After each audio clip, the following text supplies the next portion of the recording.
Todos os dias, ao acordar, o ser humano acredita que está no controle absoluto de sua própria vida.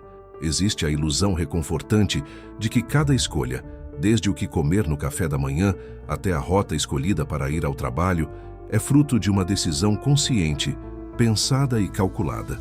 No entanto, a ciência moderna revela uma verdade completamente diferente e quase assustadora. Quase metade das ações que uma pessoa realiza diariamente não são decisões reais, mas sim hábitos. O cérebro humano é uma máquina extraordinária, mas também é extremamente focado em economizar energia. Pensar gasta calorias, exige esforço e causa fadiga. Por isso, a mente está o tempo todo buscando maneiras de transformar rotinas diárias em ações automáticas, para que a energia consciente possa ser guardada para resolver problemas complexos ou lidar com emergências. Sem os hábitos, a vida seria insuportável. Uma pessoa ficaria mentalmente exausta antes mesmo de sair de casa, paralisada pela necessidade de reaprender a amarrar os sapatos, a escovar os dentes ou a ligar o carro todas as manhãs.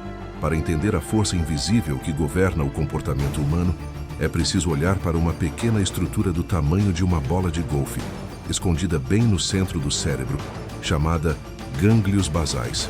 É ali que os hábitos moram. A prova definitiva de que os hábitos são incrivelmente poderosos e operam de forma independente da memória consciente veio através de um dos casos mais fascinantes da história da medicina. Um homem conhecido nos estudos científicos como Eugene sofreu uma grave infecção viral que destruiu a parte do seu cérebro responsável por criar novas memórias. Eugene não conseguia se lembrar do que havia acontecido há 5 minutos.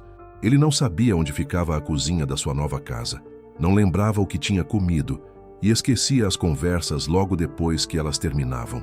Para todos os efeitos, a vida de Eugene estava presa em um eterno presente.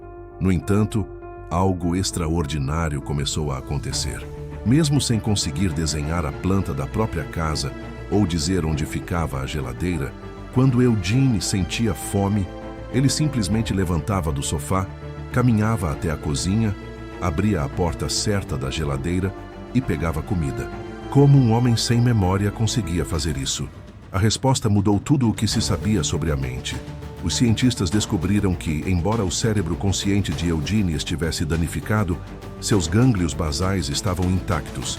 Ele não sabia onde estava a comida, mas o hábito de buscar alimento ao sentir fome assumia o controle do seu corpo e o guiava automaticamente. Isso provou de forma inquestionável que um hábito é algo que se enraiza tão profundamente na neurologia que pode continuar funcionando mesmo quando a mente consciente desliga ou desaparece. Quando um comportamento se torna um hábito, o cérebro literalmente para de participar da tomada de decisão.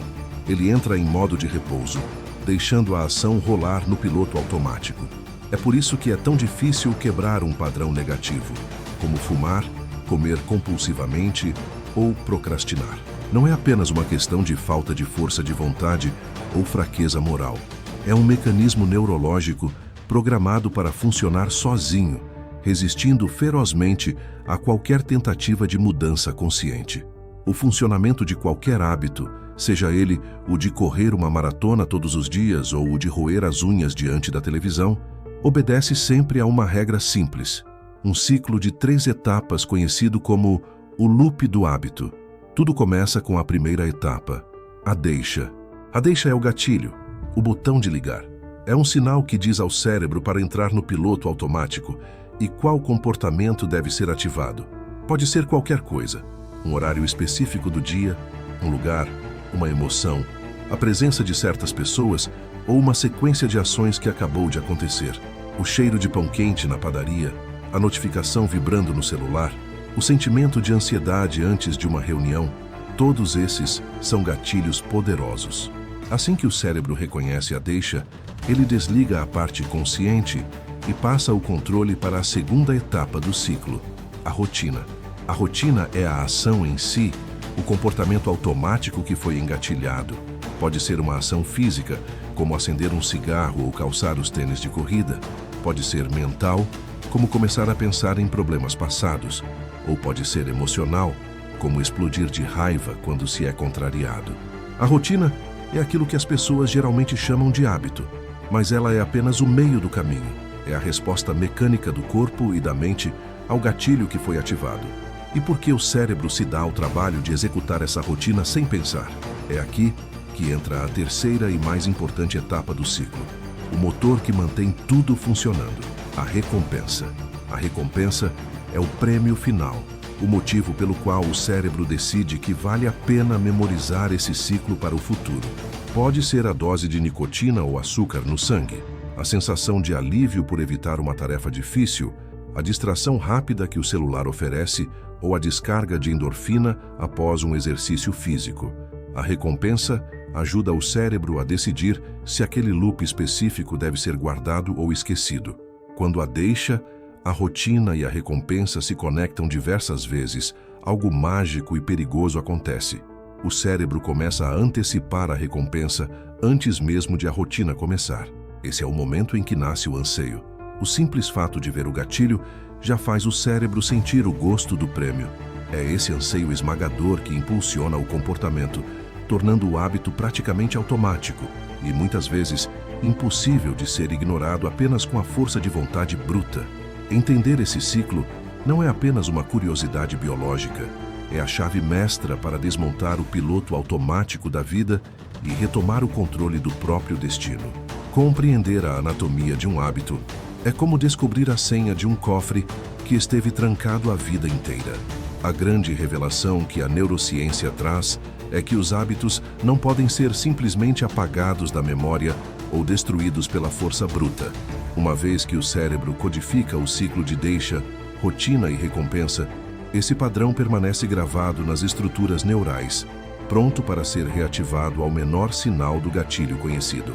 É por isso que dietas restritivas baseadas apenas na privação quase sempre terminam em fracasso estrondoso, e promessas de fim de ano de nunca mais ceder à raiva evaporam na primeira semana de janeiro. Lutar contra o próprio cérebro usando apenas a força de vontade é uma batalha perdida, porque a força de vontade é como um músculo que se cansa ao longo do dia. Se a estratégia for apenas resistir à tentação de forma cega, no momento em que o cansaço mental ou o estresse baterem, o piloto automático assumirá o controle novamente e o velho hábito voltará com uma força devastadora. A chave para a verdadeira transformação não está em tentar aniquilar o padrão antigo, mas sim em hackear o sistema de dentro para fora. Existe uma lei fundamental, conhecida como a regra de ouro da mudança de hábito, que dita o seguinte: para alterar um comportamento indesejado, é preciso manter a mesma deixa, entregar a mesma recompensa, mas substituir completamente a rotina que fica no meio. A mente não se importa com a moralidade da ação, ela se importa apenas com a recompensa final e o alívio que ela traz. Se o gatilho é o estresse do trabalho e a rotina automática é comer de forma compulsiva para sentir um conforto momentâneo, o cérebro não está pedindo calorias, ele está pedindo distração e tranquilidade. O segredo dos grandes realizadores não é a ausência de estresse ou a falta de problemas, mas a substituição cirúrgica da resposta.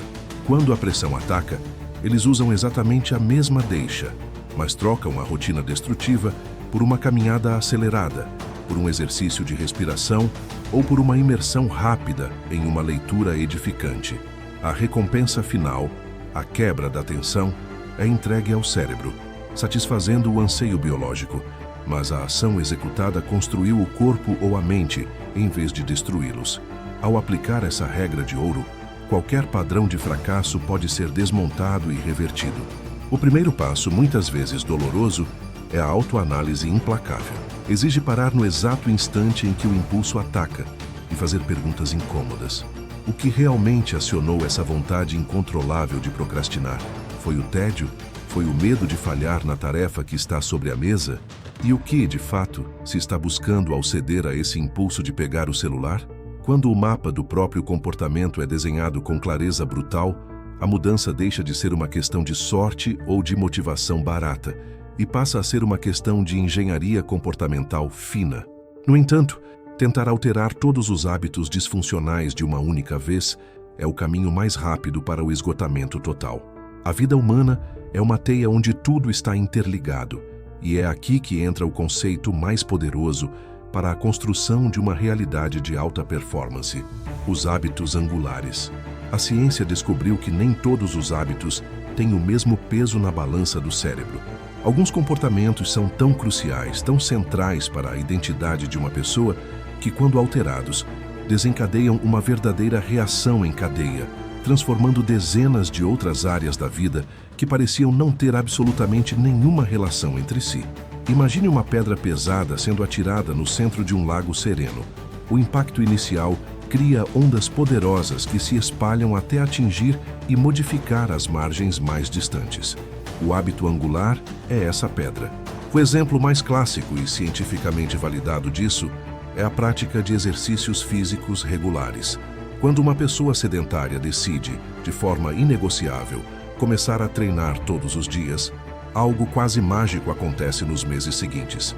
Mesmo que ela não tenha feito nenhum plano formal para mudar a alimentação, ela instintivamente começa a comer de forma mais limpa. Ela passa a usar menos o cartão de crédito de forma impulsiva. A produtividade no trabalho dá um salto inexplicável e o nível de paciência nos relacionamentos dobra. Tudo isso ocorre porque o hábito angular prova para o subconsciente que a mudança é possível, criando uma nova identidade forjada na disciplina que naturalmente transborda para todas as outras gavetas da rotina diária. Identificar e instalar um hábito angular é o atalho supremo para quem deseja reconstruir a própria história. Não é preciso tentar consertar a vida inteira na mesma semana, o que apenas gera paralisia por sobrecarga. O foco deve ser afunilado para uma única ação central que tenha o poder de reestruturar o restante do sistema. Para algumas pessoas, esse hábito é arrumar a cama religiosamente todas as manhãs.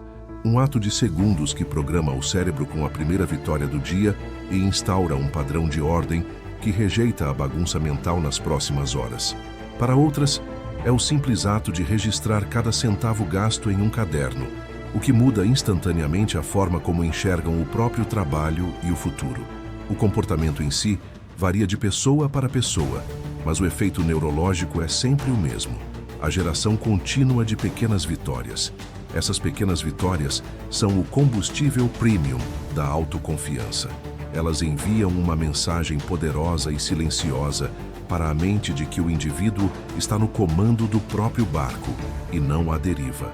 Quando essas pequenas vitórias se acumulam dia após dia de forma consistente, elas constroem um momento de força tão avassalador que os velhos hábitos de fracasso, preguiça e desculpas começam a ser esmagados, sem piedade, sob o peso da nova rotina, preparando o terreno não apenas para mudanças individuais, mas para a reestruturação de famílias inteiras, negócios gigantescos e até mesmo da sociedade.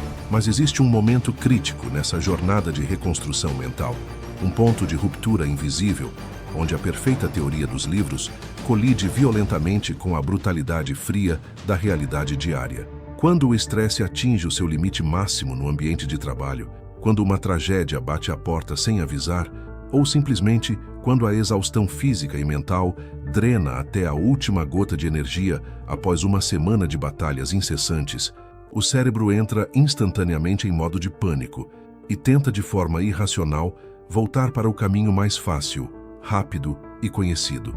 É exatamente nesse milissegundo decisivo, quando a velha deixa emocional grita, implorando pela antiga recompensa anestésica, e a nova rotina parece pesada demais para ser sustentada, que a esmagadora maioria das pessoas desmorona e o velho hábito tóxico ressurge das cinzas.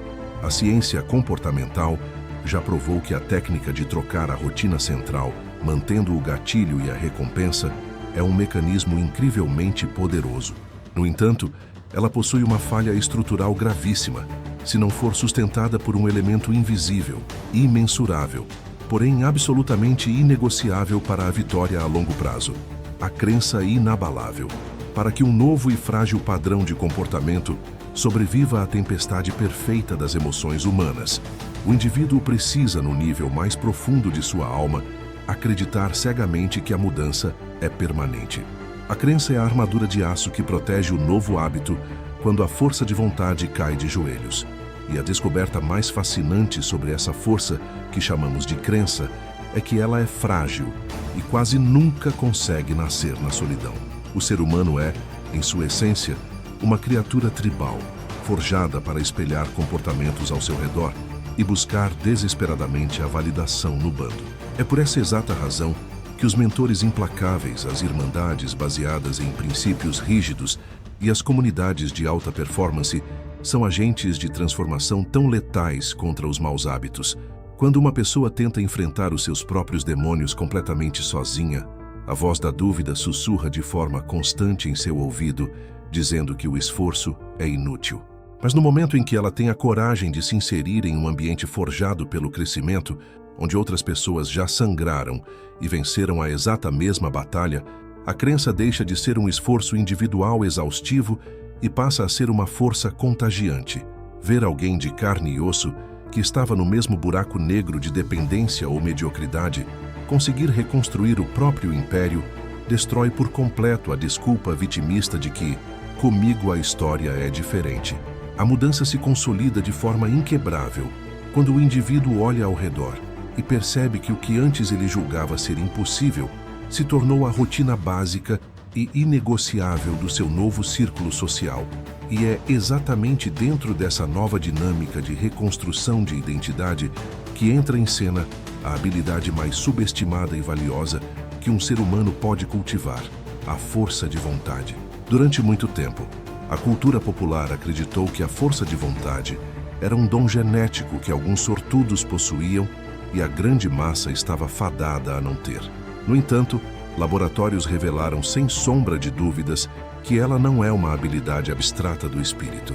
Ela funciona biológica e neurologicamente como um músculo físico do corpo. Da mesma forma que os braços e as pernas falham, após horas carregando um peso descomunal, a força de vontade se esgota impiedosamente ao longo de um dia exaustivo, a cada minúscula decisão tomada, a cada tentação alimentar resistida e a cada resposta agressiva engolida a seco.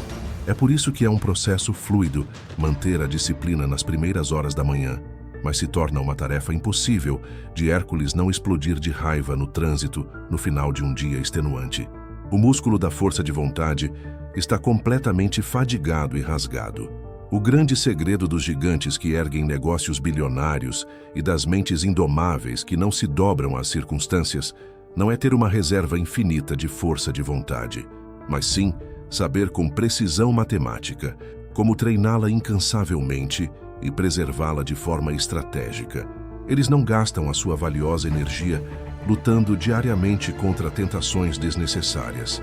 Eles blindam as suas vidas e removem as tentações físicas do próprio ambiente. Mas, mais importante do que poupar energia, eles fortalecem esse músculo mental através de um planejamento cirúrgico e premeditado dos momentos de dor. Eles mapeiam mentalmente os chamados pontos de inflexão, os exatos instantes em que a dor baterá forte e a vontade de desistir será esmagadora. Antes mesmo de a crise sonhar em acontecer, eles já escreveram com sangue o roteiro mental inquebrável da própria resposta. Quando a dor física gritar no quilômetro 30 da maratona, a resposta automática já está programada. Eu vou dar mais 100 passos. Quando o cliente desrespeitar o negócio e o sangue ferver de fúria, a resposta já está desenhada. Eu vou respirar fundo 3 vezes e a lógica vencerá a emoção. Eles transformam a própria força de vontade em um loop de hábito blindado, automatizando a reação fria e calculada ao desconforto, para que, no momento mais escuro do furacão, a mente não precise gastar uma única caloria decidindo o que fazer ou cogitando a fuga. A mente apenas executa o protocolo da vitória que já foi estabelecido. E essa compreensão profunda e inegável de como os hábitos funcionam, de como o cérebro opera para economizar energia e de como o ciclo vicioso domina as ações diárias, traz consigo um fardo glorioso e aterrorizante. No exato instante em que a venda cai dos olhos e se entende que os comportamentos destrutivos, que arruinam finanças e adoecem corpos, não são maldições do destino conspirando contra você, mas sim meros circuitos neurológicos que podem ser desmantelados e reprogramados, o indivíduo perde instantaneamente o direito de ser vítima da própria história. O conhecimento absoluto liberta a mente das correntes da ignorância, mas condena o homem adulto à responsabilidade integral e pesada pela sua própria realidade. Não há mais espaço para a desculpa preguiçosa de que eu nasci desse jeito e vou morrer desse jeito. O cobiçado manual de instruções da complexa máquina humana foi finalmente entregue em suas mãos.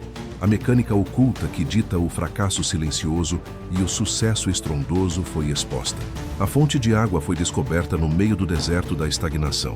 E agora, a terrível escolha entre beber dessa água transformadora, suportando a ardência da disciplina, ou virar as costas com covardia e morrer de sede na areia, abraçado à velha mediocridade, é uma decisão irrevogável que pesa esmagadoramente sobre os seus próprios ombros.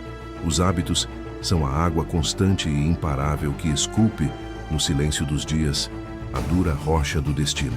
Uma gota de água batendo em uma pedra granítica maciça parece inofensiva e fraca, incapaz de causar alteração visível.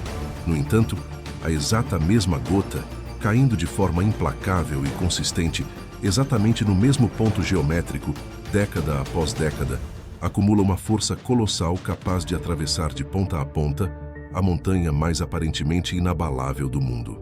O verdadeiro poder secular que move as placas tectônicas da sociedade e transforma o mundo não reside na intensidade passageira de um momento de motivação histérica, mas sim na consistência silenciosa e mortal da execução diária, faça chuva ou faça sol. A vida financeira, a forma física e a resiliência emocional que se tem hoje refletida no espelho é apenas o reflexo impiedoso das minúsculas ações repetidas no mais puro automático ao longo dos últimos longos anos. Não existem acidentes trágicos do acaso. Há apenas os juros compostos ou as dívidas impagáveis de padrões repetidos. E a vida grandiosa que se sonha ter amanhã à noite antes de dormir está sendo esculpida violentamente, golpe após golpe de cinzel, agora mesmo, neste exato e precioso segundo que se esvai, pelos loops invisíveis que estão sendo tolerados por omissão ou construídos com suor focado. A água pesada da repetição vai continuar caindo do teto com a gravidade implacável do universo. O relógio do tempo de vida vai continuar devorando os dias com a mesma indiferença gélida de sempre.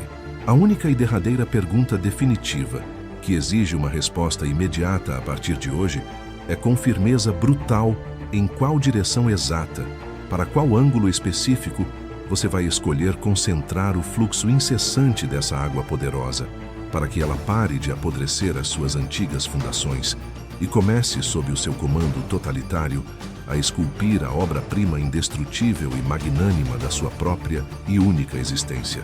Se chegou até aqui, comente: eu vou mudar meus hábitos. Se quer continuar recebendo conteúdos como esse, deixe seu like e inscreva-se no canal. Abaixo na descrição existem links de livros que o ajudarão a continuar se desenvolvendo. Nos vemos no topo.